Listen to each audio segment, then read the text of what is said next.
பாஜகக்கு இந்த மாதிரி அரசியல் வந்து அல்வா. இந்த அரசியல் போரை நிப்பாட்டுறோம், இந்தியா வந்து உலகத்தில் வந்து மிகப்பெரிய ஒரு சக்தியாக உருவெடுத்து விட்டது.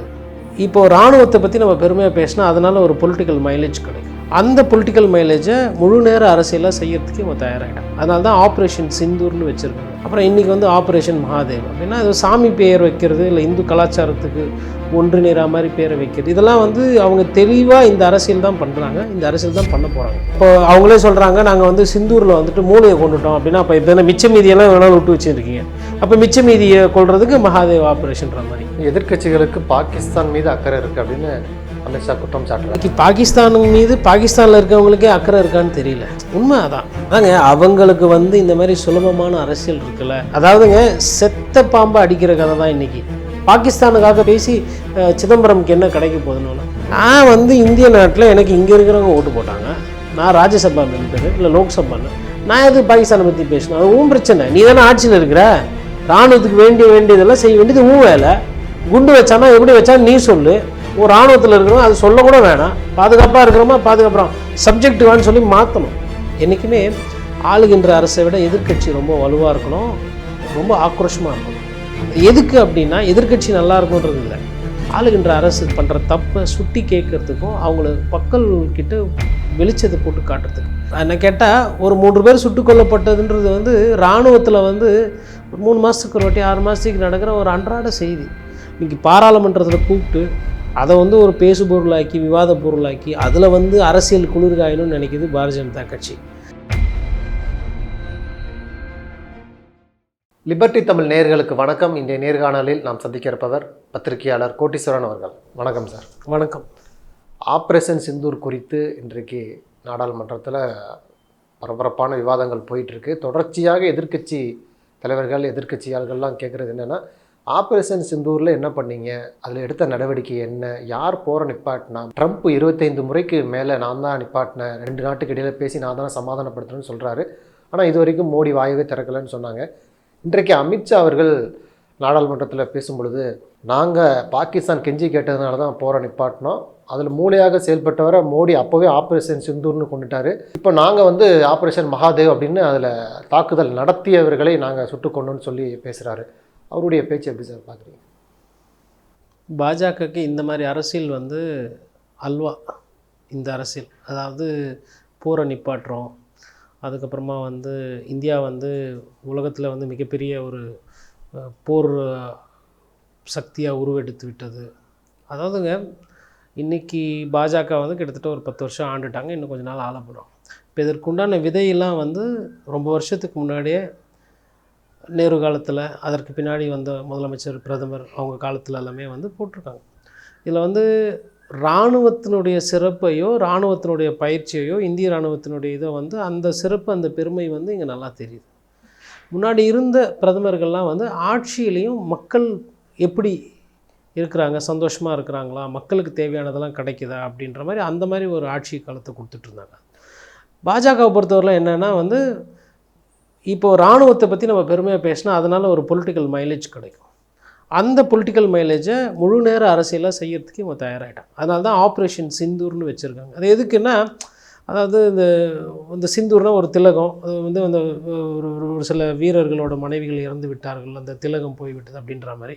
அப்புறம் இன்றைக்கி வந்து ஆப்ரேஷன் மகாதேவ் அப்படின்னா அது சாமி பெயர் வைக்கிறது, இல்லை இந்து கலாச்சாரத்துக்கு ஒன்று நேரா மாதிரி பேரை வைக்கிறது, இதெல்லாம் வந்து அவங்க தெளிவாக இந்த அரசியல் தான் பண்ணுறாங்க, இந்த அரசியல் தான் பண்ண போகிறாங்க. இதில் வந்து தேவையில்லாமல் போய் மாட்டிக்கிறது வந்து எதிர்கட்சிகள் தான், காங்கிரஸ்.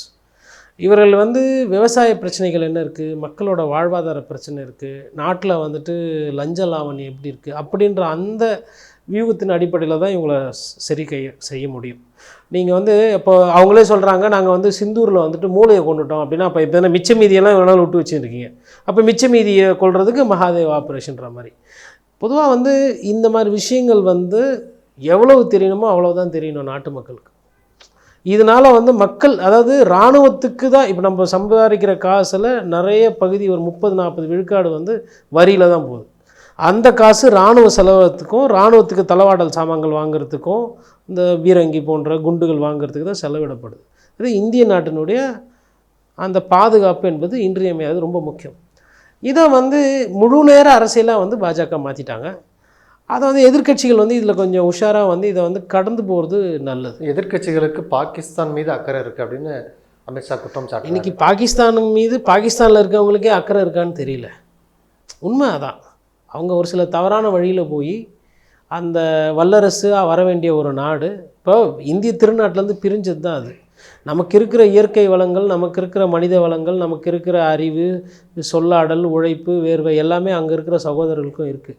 ஆனால் அதை தாண்டி அவங்க ஒரு தவறான பாதையில் போய் இன்றைக்கி ஏடாகூடமாக போயிட்டாங்க. இப்போ பாகிஸ்தானில் இருக்கிறவங்களுக்கே பாகிஸ்தான் மீது பெரிய அக்கறை இருக்கான்றது கேள்விக்குறி. ஒரு ஜனாதிபதியோ ஒரு பிரதமரையோ வந்து எந்த நேரத்தில் வேணால் கைது செய்யக்கூடிய ஒரு சூழ்நிலை தான் அங்கே. இப்போ நான் இங்கே உட்காந்துக்கிட்டு வந்து பிரதமரை விமர்சனம் பண்ண முடியும், முதலமைச்சரை விமர்சனம் பண்ண முடியும், எதிர்க்கட்சிகளை விமர்சனம் பண்ண முடியும். இந்த உரிமை, இந்த பேச்சு உரிமை என்பது அங்கே இல்லை. அந்த ஒரு நாடோட வந்து நம்ம அடிக்கடி கம்பேர் பண்ணுறதுன்றது வந்து ஒரு என்ன கேட்டால் வந்து ஒரு அரசியல் வியூகம். அது வந்து அரசியலில் வந்து மேம்படுத்திக்கிறதுக்கு வேண்டி சும்மா மார்த்தட்டிக்கிற ஒரு விஷயம். நீங்கள் வந்து போரிட வேண்டியதோ இல்லை போர் கிடையாது. நீங்கள் வந்து போட்டாப்பட்டி போட வேண்டியதெல்லாம் பார்த்திங்கன்னா ஜப்பானியர்களைப் போல் நம்ம வந்து பொருளாதாரம் மேம்படணும், அப்புறம் அமெரிக்கர்களைப் போல் வந்து வாழ்வாதாரம் இன்னும் சிறப்பாக இருக்கணும், சைனீஸை போல் சைனாக்காரர்களைப் போல் வாழ்நாள் அதிகரிக்க வேணும், கொரியாக்காரர்கள் போல் அந்த மென்பொருள் எப்படி தயாரிக்கிறது, அந்த மாதிரி நல்ல எடுத்துக்காட்டுகளாக நம்ம போனோம். நம்ம திருப்பி போயிட்டு அதுதான் பாகிஸ்தான் வந்துட்டு பஞ்சம் இருக்குது, ஸ்ரீலங்காவில் வந்து பஞ்சம் வந்ததை பார்த்தோம். அவர் வந்து ஒரு வல்லரசு பாதையில் போலே திருப்பி பாகிஸ்தானை பற்றி பேசின்றதுன்றது. கேள்வி கேட்டாலே பாகிஸ்தான் ஆதரவு அப்படிங்கிறது எப்படி ஒரு நிலைப்பாடுன்னு கேட்குறாங்க. இப்போ ட்ரம்ப் சொன்னார், 25 முறை சொன்னார், அதற்கு இது வரைக்கும் பதில் சொல்லலை. ஏன் இவ்வளவு தாமதமாக சொல்கிறீங்க? இது முன்கூட்டியே சொன்னால் என்ன, மக்களுக்கு தெரியப்படுதுன்னா என்ன அப்படின்லாம் ஒரு கேள்வி இருக்குல்ல. அவர் ட்ரம்ப்பு பற்றி பேசினா சிரிப்பு தான் வரும். இன்றைக்கி ஒன்று சொல்லுவார், நாளைக்கு ஒன்று சொல்லுவார், வாயில் ஒரு விசிலை வச்சுட்டு ஊதிட்டு நான் விசில் ஊதுனவொன்னு தான் போகிறேன் நின்றுச்சு கூட சொல்லுவார். அவர் சொல்கிறதெல்லாம் வந்து ஒரு பேச்சாக எடுத்துக்கூடாது. அதேமாதிரி இவங்களும் வந்து அது என்ன கேட்டால் ஒரு 3 பேர் சுட்டுக் கொல்லப்பட்டதுன்றது வந்து இராணுவத்தில் வந்து ஒரு 3 மாதத்துக்கு ஒரு வாட்டி 6 மாதத்துக்கு நடக்கிற ஒரு அன்றாட செய்தி. இன்றைக்கி பாராளுமன்றத்தில் கூப்பிட்டு அதை வந்து ஒரு பேசு பொருளாக்கி, விவாத பொருளாக்கி, அதில் வந்து அரசியல் குளிர்காயணும்னு நினைக்கிது பாரதிய ஜனதா கட்சி. தெரிஞ்சோ தெரியாமலோ காங்கிரஸில் மூத்த நிர்வாகிகள் நிறைய பேர் ப்ரிப்பேர் பண்ணுறது கிடையாது, மக்களை போய் சந்திக்கிறது இல்லை. காங்கிரஸ் கட்சிக்காரர்களோட பிரச்சனை என்னென்னு பார்த்திங்கன்னா, மக்களோட வாழ்வாதார விஷயத்துலேருந்து அந்நியப்பட்டு வெளில போகிறாங்க. எவ்வளோ விஷயங்கள் இருக்குது. மக்கள் யாரும் வந்து இந்திய திருநாட்டில் ஃபுல்லாக வந்து எல்லோரும் ரொம்ப சந்தோஷமாக இல்லை. ஒவ்வொருத்தரும் வந்து ஒரு குடும்பத்தை காப்பாற்றி அந்த பிள்ளை குட்டிங்களை படிக்க வைக்கிறது, அதுங்களுக்கு வந்து ஒரு விஷயத்தை சொல்லி கொடுத்து வளர்த்து அந்த குடும்பத்தை அந்த கடன் சுமை இல்லாமல் கடன் சுமையை வைத்து கொண்டு தள்ளுறதுக்கு வந்து அன்னாடகாசிகள் ரொம்ப கஷ்டப்படுறாங்க. 200 300 வந்து ஒரு நாளைக்கு வந்து வேலைக்கு போகிறாங்க. 100 நாள் வேலை வாய்ப்பு ஒரு பிரச்சனையாக இருக்குது ஒட்டுமொத்த இந்தியாவில். இந்த மாதிரி நிறைய பிரச்சனைகள் இருக்குது. அதெல்லாம் ப்ரிப்பேர் பண்ணி அந்த மாதிரி விஷயங்களை வந்து ஒரு காரசாரமாக டிபேட் ஆக்குவாங்கன்னு பார்த்தா ஆப்ரேஷன் சிந்தூர் முடிஞ்சு போன கதை. பாஜக ப்ரிப்பேர் பண்ணிட்டு வராங்க. பாஜக காலையில் இப்போ அமித்ஷா பேசியிருக்கிறாரு, மாலையில் மோடி பேச போகிறாரு. அதாங்க அவங்களுக்கு வந்து இந்த மாதிரி சுலபமான அரசியல் இருக்குல்ல. அதாவதுங்க செத்த பாம்பை அடிக்கிற கதை தான் இன்றைக்கி. பாகிஸ்தான் மீது நீங்கள் வந்து பொறாமப்படுறதுக்கோ கோவப்படுறதுக்கோ ஒன்றும் இல்லை. அவங்க மீது வருத்தப்படுறதுக்கும் அவங்க மீது அக்கறை காட்டுறதுக்கு நிறைய இருக்குது. ஏன்னா அதே மாதிரி இப்போ நீங்கள் இப்போ ஒரு சில இடத்துல வந்து போர்னால நிறைய இடம் வந்து நாசமாக போய் அந்த மாதிரி சில பிரச்சனைகள் இருக்குது. இளைஞர்கள் வந்து மூளை செலவி செய்யப்படுறாங்க அங்கே. அதை வந்து திரும்ப பேசி அதுதான் உங்களுக்கு உண்டான அரசியல் அப்படின்ற மாதிரி இந்தியர்கள் மீது இவர்கள் பாஜக வந்து திணிக்கிறாங்க. அது அவங்களுக்கு வந்து ஒரு அது தெரியல. ஆளுகின்ற அரசு அப்படி அந்த போக்கில் போகும்போது எதிர்க்கட்சிகள் வேறு வழி இல்லாமல் அதையே பேசுகிறாங்க. அது திருப்பி பேசுகிறதுனால அது பஹல்காம் அட்டாக் ஆகட்டும், இல்லை உங்களுக்கு அதுக்கு முன்னாடி நடந்த விஷயங்கள் ஆகட்டும், எல்லாமே வந்து ஒரு இராணுவத்துக்கு வந்து ஹெலிகாப்டர் கொடுக்க முடியாமல் அதை வந்து தவிர்த்திருந்திருந்தால் அவ்வளோ பேர் செத்துருக்க மாட்டாங்க. அந்த மாதிரி விஷயங்கள் ஆரம்பித்து நிறைய பிரச்சனைகள் இருக்குது. ஒரு சில நேரத்தில் வந்து ஒரு இராணுவ வீரன் வந்து எங்களுக்கு கொடுக்குற சாப்பாடு சரியில்லை அப்படின்னு சொல்லிட்டு விமர்சனமானது இருக்குது. அதுக்கப்புறமா வந்து இராணுவத்தில் வேலைக்கு ஆள் எடுக்கிறதுல வந்து இந்த திட்டம் கொண்டு வந்தாங்க அவங்க. அது தொடர்ந்து ஒரு 14 மாநிலங்களில் போராட்டம்லாம் வெடிச்சது. அதெல்லாம் வந்து அதை பற்றி பேசலாம், அதை வந்து எதிர்க்கட்சிகள் கொண்டு செய்யலாம். அவங்க இதை தான் பேச போகிறாங்கன்னு தெரிஞ்சால் அன்றைக்கி வந்து இல்லைங்க இது இந்தியா பற்றி பேசுவோமே, எதுக்கு பாகிஸ்தான் காங்கிரஸ் சொல்லும். இப்போது அமித்ஷா என்ன சொல்கிறாருன்னா, ஏன் பாகிஸ்தானை பற்றி பேசினா உங்களுக்கு கோவம் வருது, நீங்கள் பாகிஸ்தானை பெருமையாக பேசல, பாகிஸ்தானுக்காக பேசி சிதம்பரம்க்கு என்ன கிடைக்க போகுதுன்னு. நான் வந்து இந்திய நாட்டில் எனக்கு இங்கே இருக்கிறவங்க ஓட்டு போட்டாங்க, நான் ராஜ்யசபா மெம்பரு இல்லை லோக்சபாவில், நான் எது பாகிஸ்தானை பற்றி பேசணும்? அது உன் பிரச்சனை. நீ தானே ஆட்சியில் இருக்கிற, இராணுவத்துக்கு வேண்டியதெல்லாம் செய்ய வேண்டியது உன் வேலை. குண்டு வச்சானா எப்படி வச்சா நீ சொல்லு, ஒரு இராணுவத்தில் இருக்கிறவங்க அது சொல்லக்கூட வேணாம், பாதுகாப்பாக இருக்கிறோமா பாதுகாப்புறோம், சப்ஜெக்டிவான்னு சொல்லி மாற்றணும். அவங்கள வந்து அந்த அந்த விஷயத்துக்குள்ளே அவங்கள போக வைக்கக்கூடாது. அது வந்து இவங்க வந்து காங்கிரஸ் கட்சியில் துரதிருஷ்டவசமாக இன்றைக்கி வந்து யாரும் வந்து அமித்ஷா அவர்களுக்கு எப்படி மகனுக்கு அவ்வளோ சொத்து வந்துச்சு, ஊழலில் இருந்தவங்கெல்லாம் அந்த மாதிரி விஷயங்களில் பேசி வந்து பாராளுமன்றத்தில் பேசணுமே தவிர்த்து இதெல்லாம் பிஜேபிக்கு வந்து ஈஸியாக ஒரு 3 நாள் பார்த்திங்கன்னா இதையே தலைப்பு செய்தியாக்கிட்டு ஏமாற்றிட்டு போயிடுவாங்க. இப்போ நாடாளுமன்றத்தில் தொடர்ச்சியாக தொடங்கிய நாள்லேருந்து அமளி தான். இந்த பிரச்சனை மட்டுமல்ல, இந்த பீகார் சிறப்பு வாக்கு திருத்தம் குறித்து கூட எதிர்க்கட்சிகள் அமளியில் ஈடுபடுறாங்க. இந்த உச்சநீதிமன்றம் ஏற்கனவே இந்த பெத் சர்டிஃபிகேட்லாம் கேட்காதீங்க, அதில் ரொம்ப கெடுபிடி காட்டாதீங்க அப்படின்லாம் சொல்லியிருக்கிறாங்க. அது எப்படி பார்க்குறீங்க அந்த இல்லை, அதெல்லாம் வந்துங்க உச்சகட்ட அராஜகம் நடந்து கொண்டு இருக்கிறது. இப்போது அக்னிபாத் வந்து அதிகமாக போராட்டம் நடந்த ஒரு ஊரில் பீகாரம் ஒன்று. அப்புறமா பார்த்திங்கன்னா அது அப்படி இப்படி அங்கே வந்து ஒரு பேசுபொருளாக இருந்து செய்தியாகி அது அப்புறம் வந்து மூழ்கடிக்கப்பட்டு விட்டது. கிட்டத்தட்ட இந்த ஒரு பிரச்சனையுமே அப்படி தான் போகுமோ அப்படின்ற மாதிரி எனக்கு இருக்குது. அங்கே தொடர்ந்து வந்து ஆர்ஜேடி அந்த கட்சியில் இருக்கிறவங்க கூட தேஜஸ்வி ஒண்டி தான் அதை பற்றி பேசிகிட்டு இருக்கிறாரு, ஒரு ஒரு ஒரு தீர்க்கமாக பேசுகிறாங்க. மற்றபடி வந்து காங்கிரஸோட மௌனம், காங்கிரஸ் வந்து ஒரு பிரதான எதிர்க்கட்சியாக செயல்படாத காரணத்தினால் நிறைய தவறுகள் நடக்குது. என்றைக்குமே ஆளுகின்ற அரசை விட எதிர்க்கட்சி ரொம்ப வலுவாக இருக்கணும், ரொம்ப ஆக்ரோஷமாக இருக்கணும். அது எதுக்கு அப்படின்னா எதிர்க்கட்சி நல்லா இருக்கணுன்றது இல்லை, ஆளுகின்ற அரசு பண்ணுற தப்பை சுட்டி கேட்குறதுக்கும் அவங்கள மக்கள்கிட்ட வெளிச்சத்தை போட்டு காட்டுறதுக்கு. இப்போ இது வந்து அவங்க காட்டுறாங்க, இது அராஜகம் தான். பட் இதோட தீர்வு அப்படின்னு பார்த்திங்கன்னா அங்கே சிக்கல் இருக்குது. இன்றைக்கி இருக்கக்கூடிய தேர்தல் ஆணையத்தின் மீது எனக்கு ஒரு பத்திரிகையாளராக பெரிய நம்பிக்கை இல்லை. அவங்க நியாயமாக நேர்மையாக தேர்தல் நடத்தினா தான் நான் ஆச்சரியப்படுத்துவேன். ஏன்னா ஒரு சிறுவன் கையில் வந்து ஓட்டுப்பெட்டி இயந்திரத்தை நம்ம பார்த்துருக்குறோம், பூத்தில் வந்து பேலட்டில் வந்து போய் போடுறது வீடியோலாம் வருது, தப்பெல்லாம் நடக்குது. அது வந்து ஒரு சிக்கல் தான், அது ஒரு பெரிய சிக்கல். அது வந்து ஒரு அராஜகம், ஜனநாயகத்துக்கு அது உகந்தது அல்ல. ஆனால் பாஜக அதை விரும்புகிறது. எதையோ ஒன்று பண்ணி எப்படியாவது ஜெயிக்கணும் அப்படின்றதுல அவங்க ஒவ்வொரு மாநிலமாக குறியாக இருக்காங்க. இப்போ பீகாரை குறி வச்சு இந்த மாதிரி வேலைகள்லாம் பண்ணுறாங்க. இன்றைக்கி காலைல கூட ஒரு செய்தி, ஒரு நாய்க்கு வந்து நேட்டிவிட்டி சர்டிஃபிகேட் வாங்கிட்டாங்க. அந்த நாய் வந்து பப்புவோ அதை ஏதோ ஒன்று போட்டு அதுக்கு ஒரு ஆண் நாய், ஒரு பெண் நாய், அதுக்கு ஒரு குட்டி நாய்க்கு வந்து இந்த மாதிரி நாங்கள் இந்த வீட்டில் இருக்கோம், எங்களுக்கு ஓட்டு போட கொடுங்கன்னு சொல்லிட்டு அப்ளிகேஷன் அப்ளை பண்ணி அதாவது எந்தளவுக்கு இருக்குது பாருங்கள் அந்த அப்ளிகேஷன் சாஃப்ட்வேர்லாம். யார் வேணால் அப்ளை பண்ணலாம், எது வேணால் கிளியராகவும் கொள்கிறோம். அப்போ இந்த மாதிரி ஒரு சிஸ்டம் வச்சுக்கிட்டு வெளியில் வந்து மார்த்தட்டிக்கிறோம். நம்ம வந்து ஜனநாயகத்தில் வந்து மிகப்பெரிய ஜனநாயகம் அதெல்லாம் சொல்கிறோம். பட் இந்த அவலங்கள் இருக்குது. ஒரு வாக்காளர்களை எப்படி அடையாளம் காண்பது அப்படின்னு தேர்தல் ஆணையம் கேட்குறாங்க. இது போன்ற திருத்தம் அதை விட வேறு என்ன டேஷ் வேலை உங்களுக்கு இருக்குதுன்னு நான் கேட்பேன் பத்திரிக்கையாளராக. போலி வாக்காளர் யார், நிஜ வாக்காளர் யார் உங்களுக்கு தெரியலன்னா ஃபஸ்ட்டு மாற்றப்பட வேண்டியது நீங்கள் தான்.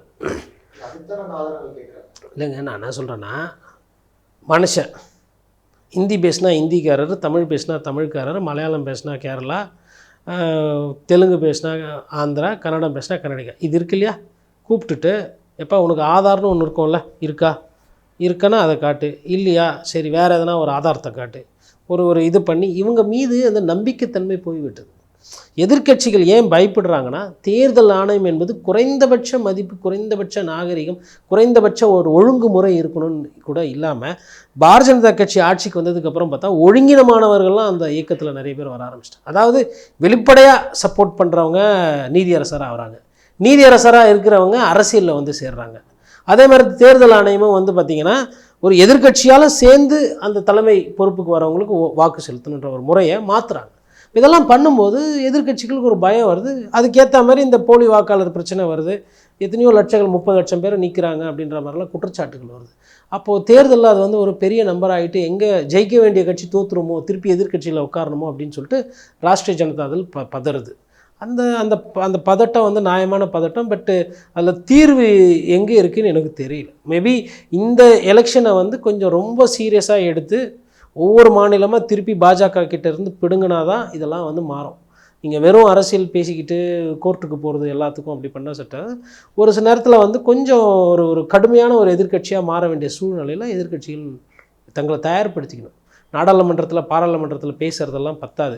எனக்கு தெரிஞ்சு இந்த மாதிரி ஒரு நாடாளுமன்றம் சுட்டாச்சு செத்தாச்சு அதையே திருப்பி பேசி பஞ்சாயத்து பண்ணி அதுக்கு ஒரு பேரை வச்சு பேசுறதுக்கு பதிலாக பாராளுமன்றத்துக்கே போகாமல் மக்களை போய் சாத்திட்டு மக்களை போய் பார்த்து ஒரு கிளர்ச்சியை உருப்படுத்தணும், மக்கள்கிட்ட ஒரு தெளிவை ஏற்படுத்தணும், புரிய வைக்கணும். என்ன மாதிரி ஆட்சியாளர்கள் இருக்கிறாங்க, என்ன மாதிரி கொள்ளையடிக்கிறாங்க, என்ன மாதிரி நாட்டில் வந்துட்டு ஒரு இதையும் வந்து அசைக்கிறாங்கன்றதை அந்த அரசியலில் எடுத்து வைத்தால் நன்றாக இருக்கும். நன்றி. நிறைய நல்ல பயனுள்ள தகவல்களை நேயர்களுக்கு சொல்லியிருக்கீங்க. உங்களுடைய நேரத்துக்கு மிக்க நன்றி. நன்றி.